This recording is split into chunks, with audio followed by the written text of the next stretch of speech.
not even the federal government will buy mortgage-backed securities. If no one buys mortgage-backed securities, there are no banks that will lend money in bulk, because if they lend their money, they're lending it out for 30 years, 40 years, 50 years, whatever the loan happens to be.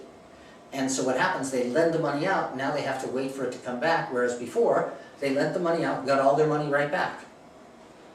So lending is crippled.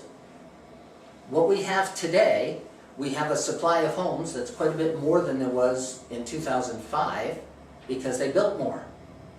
And now we have a demand like this. This is the people that can qualify for the loan. So this is who can qualify, this is the supply. What happens to the price of homes? They go down, and they continue to go down. And there's no way out of this situation. So what you've been looking at is what happened since 1998 to create the dilemma we're in today in the real estate market. If you're hearing somebody say, there's a lot of real estate being sold, there's a lot of home improvement being done, there's a lot of business being done in the real estate market. Yes, there is. In the foreclosure real estate market, in the undervalued properties, in the properties that people abandoned and stripped and need to be fixed up. Yeah, they're spending some money fixing those up. And it's usually cash, and it's usually investors. The market is never going to be as hot as it was in 2005 again. The reality is, the prices in 2005, the prices that they rose to were all artificial.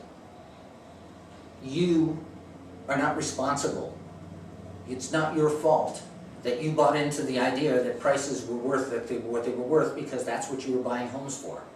So if you bought a $200,000 home, which the average was like $210,000 in Tucson, full well knowing that the average person in Tucson could only afford a $90,000 home, what's the real value of those homes?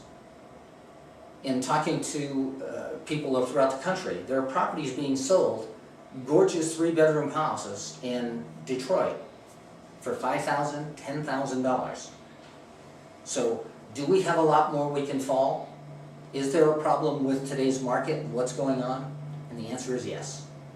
Thank you.